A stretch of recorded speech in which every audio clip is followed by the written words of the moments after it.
Habibi gang, Newcastle, really put on a show yesterday. Yeah, he did. 4-0 against Ipswich. Yeah.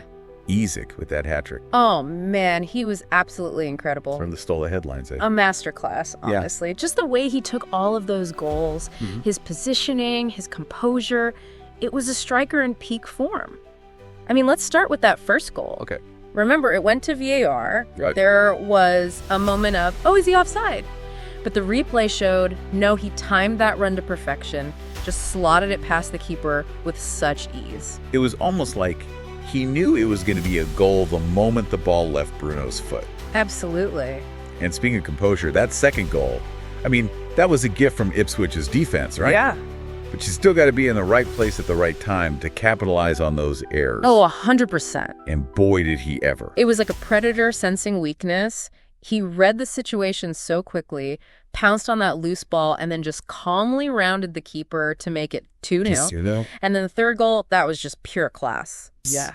One-on-one with the keeper, no panic, just a cool, precise finish to complete his hat trick. It's no wonder he's bagged 9 goals in his last 9 top-flight appearances. Eddie Howe was spot on when he called Isak a world-class talent. For sure. The way he combines pace with his technical ability and clinical finishing. Oh, yeah. It's almost frightening. Scary. But it wasn't just the Isak show, was it? No, it was not. I mean, Newcastle were just dominant in every area of the pitch yesterday. Absolutely. It felt like men against boys at times, you know.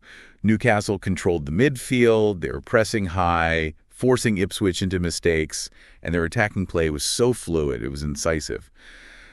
Let's talk about Jacob Murphy for a moment. Yeah, okay. The Norwich Academy graduate facing Ipswich, you could see that extra motivation in his performance. Yeah, you did see that. Goal and all-around energetic display. He was everywhere, wasn't he? Yeah. Running at defenders, creating chances, and then that poacher's finish for his goal. Oh, it was a sweet moment for him, no doubt.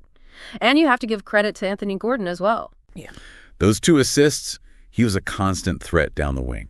Absolutely. And pulling the strings in midfield, you had Sandro Tonali. Oh, my goodness. His passing range, his vision. Yeah. The way he dictated the tempo of the game, it was a midfield masterclass. He was the one who really set the tone for Newcastle's dominance. Now, on the other side of the coin, we have Ipswich. Yeah. Tough day at the office for them. It really was. They're already struggling at the foot of the table, and with their key strikers out, injured and suspended, it was always going to be a difficult task against, let's be honest, a rampant Newcastle side. You got to feel for them a little bit, though. I mean, missing their main goal threats, coming up against a Newcastle team that's just firing on all cylinders.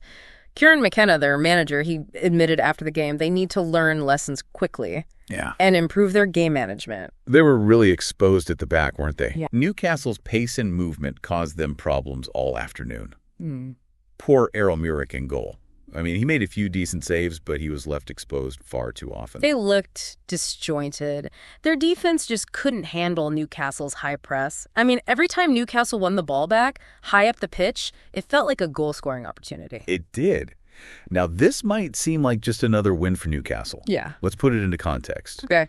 This was their second 4-goal victory in a week. And Isak's hat trick. Yeah. First from Newcastle player in over 5 years. That's huge. It's a statement, isn't it? They're not just winning games. Right. They are dismantling teams. Yeah. This is a Newcastle side playing with real swagger. Yes. And belief. They've got that belief, for sure. But before we get too carried away, yeah, let's remember, this was against an Ipswich side struggling at the bottom of the table. Very true. That's a fair point. We need to see how they perform against the stronger teams in the league. But for now, Newcastle fans can savor this victory. It was a performance that showcased their attacking prowess and underlined their ambitions for the season. And let's not forget the poignant backdrop to this match. The first Premier League meeting between these two sides since the passing of Sir Bobby Robson. Yeah. Legend at both clubs. Absolutely. Eddie Howe even mentioned that he thought Sir Bobby would have been proud of both teams' efforts. I think so, yeah. It was a nice touch from Howe. And while both teams, put in a good effort, it's fair to say Newcastle were the ones who really channeled Sir Bobby's attacking spirit in this match. Now, while Isak grabbed the headlines, I kind of want to dig a little deeper into Newcastle's midfield dominance. What was it about their play that allowed them to control the game so effectively? Well, I think it was a combination of factors, really. Firstly, the individual brilliance of Sandro Tonali. He was dictating the tempo, spraying those pinpoint passes and breaking up Ipswich's attacks with his intelligent positioning. He was like a conductor out there almost, Yeah. orchestrating those attacks. Yeah, he was everywhere. But it wasn't just Tonali, though. Right. Bruno Guimarães was also instrumental in that midfield. Absolutely. He was the engine, covering every blade of grass, Yeah. winning tackles, driving Newcastle forward. Yeah. His work rate is just incredible. And I think he and Tonali complement each other perfectly. They were a formidable duo. But let's not forget about Newcastle's tactical approach, right? Right. I mean, they were pressing high, forcing those Ipswich errors, and winning the ball back in some really dangerous areas. Yeah, their pressing was relentless. They suffocated Ipswich's midfield, giving them no time on the ball and forcing them to play these long, hopeful passes that Newcastle's defenders dealt with easily. It was like they had an extra man in midfield. Yeah, absolutely. And when they did win the ball back, the transition from defense to attack was lightning quick. Oh, devastating. Those counterattacks were devastating. The pace and directness of players like Isak, Murphy, and Gordon, it was just too much for Ipswich to handle. It was like watching a well-oiled machine. Yeah. Every player knew their role. They executed to perfection. But while Newcastle were firing on all cylinders, Ipswich were struggling to create anything going forward. Yeah, their lack of firepower was pretty evident. With their main strikers out, they were toothless in attack. Semi Smodics, who's usually an attacking midfielder, was forced to play as that lone striker, and he was isolated, starved of service. Fighting a losing battle, really. Yeah. I mean, he's not a target man. He's not going to win many aerial duels. Yeah. Didn't get the support he needed from midfield. They tried to play to his strengths, getting the ball to him quickly and letting him run at defenders. Yeah. But Newcastle's backline was solid. They were organized. They snuffed out any threat that Ipswich posed, really. Those fullbacks, Trippier and Byrne, were particularly impressive, I thought. Defensively sound and offered a real attacking threat going forward. Trippier was his usual reliable self, provided those dangerous crosses into the box. And then you had Byrne, who is a constant menace down the left flank, overlapping with Gordon and just causing havoc. Yeah. It was a complete performance from Newcastle. They were dominant in every department. Ipswich had no answer. Now, we talked about Newcastle's pressing game. Right. And I think it's worth highlighting just how effective it was in disrupting Ipswich's build-up play. They were like wasps around a honeypot. Oh, yeah. Every time an Ipswich player received the ball, there were 2 or 3 Newcastle players on him instantly, just forcing him into a mistake. Suffocating them almost. Didn't give them any space to breathe, let alone time to think. And it was interesting to see how Eddie Howe set up his team to exploit Ipswich's weaknesses. He clearly did his homework. He knew Ipswich were vulnerable in wide areas, and he instructed his wingers, Gordon and Murphy, to stay high and wide, stretching that Ipswich defense, creating space for runners from midfield. It was a tactical masterclass from Howe, really. I mean, he identified Ipswich's vulnerabilities and set up his team to exploit them ruthlessly. And speaking of ruthless, we got to talk about that 4th goal from Isak. Oh, what a finish. What a finish. Murphy's back heel was audacious. And then Isak's first-time finish with no backlift. It was just pure instinct. Yeah. It was a goal that really summed up Newcastle's performance on the day. Clinical, stylish, and utterly dominant. It sent a message to the rest of the league. I mean, Newcastle are a force to be reckoned with, but let's not forget, this was just one game. Right. They need to show this level of consistency against the bigger teams if they really want to challenge for the title. That's true. But for now, they can enjoy this victory. It was a performance that will give them huge confidence going into the busy festive period. Now let's turn our attention back to Ipswich. This defeat leaves them firmly rooted to the bottom of the table. It's a worrying situation for them. 5 points adrift of safety already. It's an uphill battle to avoid relegation. Lacking in confidence? They're missing those key players, making costly mistakes. It's a recipe for disaster. Kieran McKenna needs to find a way to turn things around quickly. They need to start picking up points, and they need to do it soon. He's got a big job on his hands. He needs to instill some belief in his players, tighten up their defense, and find a way to score goals. Find that spark, something to ignite their season. Otherwise, they could be heading straight back to the championship. Tough situation to be in. But they need to show some fight. some resilience. They need to prove they belong in the Premier League. It's not going to be easy, is it? No. They've got some tough games coming up, and they need to start performing better if they want to give themselves a chance of survival. Now, Habibi gang, we've analyzed Newcastle's strengths, we've discussed Ipswich's struggles, but one thing that really stood out to me was the individual brilliance of certain players. Yes. Let's take a closer look at some of those standout performances. Yeah, let's start with the man of the moment, Alexander Isak. His hat trick was obviously the highlight of the match, but it was his overall movement and intelligence that really impressed me.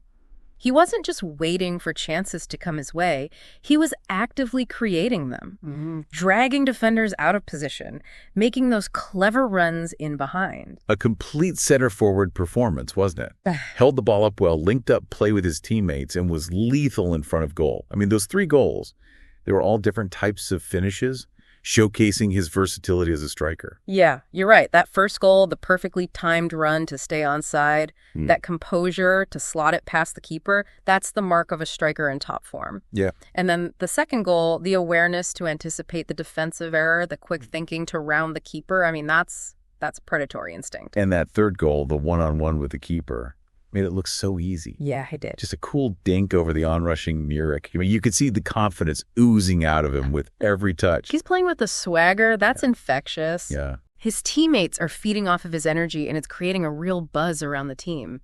But it wasn't just Isak who shone for Newcastle. Jacob Murphy coming up against his old rivals, Ipswich. Yeah. He was like a man possessed. At goal he scored, real poacher's finish. I mean, you could see what it meant to him. Yeah. He was celebrating with such passion.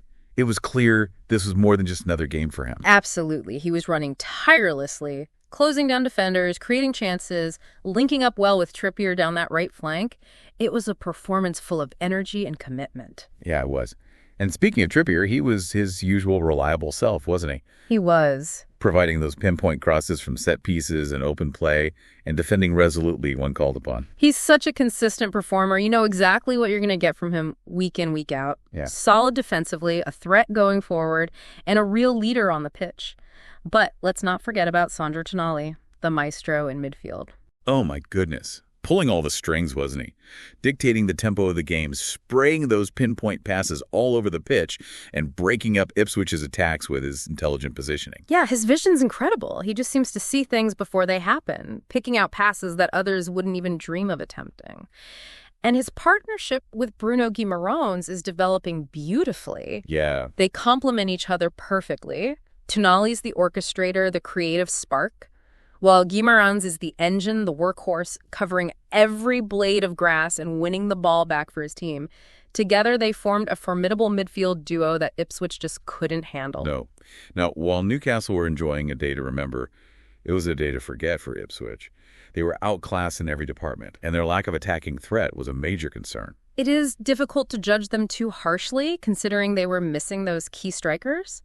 But even then, they lacked creativity and penetration in that final third.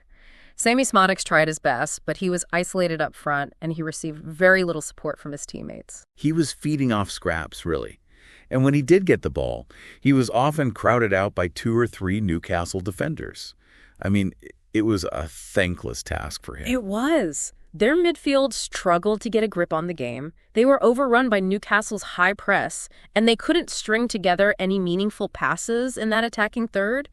And defensively, they were far too open, leaving huge gaps that Newcastle exploited time and time again. They looked vulnerable every time Newcastle broke forward, didn't they? They did. Those defenders were constantly caught out of position. They just couldn't cope with the pace and movement of Isak, Murphy, and Gordon. It was a chastening defeat for Ipswich, but they need to learn from their mistakes and move on quickly. They need to find a way to be more compact defensively, more creative in midfield, and more clinical in front of goal if they want to avoid relegation. It's going to be a tough challenge for them. Yeah. But it's not impossible. No. They need to find that spark, that belief that can turn their season around. But for now, the plaudits belong to Newcastle. They were simply irresistible. A dominant performance from start to finish. A team playing with confidence, swagger, and a real hunger for goals. Habibi gang. That wraps up our deep dive into the Ipswich versus Newcastle match. Yeah. A resounding victory for Newcastle, inspired by a magnificent hat-trick from Alexander Isak. A match that showcased the gulf in class between the two sides, Definitely. but also highlighted the importance of tactical awareness, individual brilliance, and a relentless team spirit. Absolutely. And remember, Habibi Gang, for more insightful analysis and banter like this, make sure you subscribe to the Pundit Habibi podcast and join the official Habibi Gang. Until next time, keep the football faith.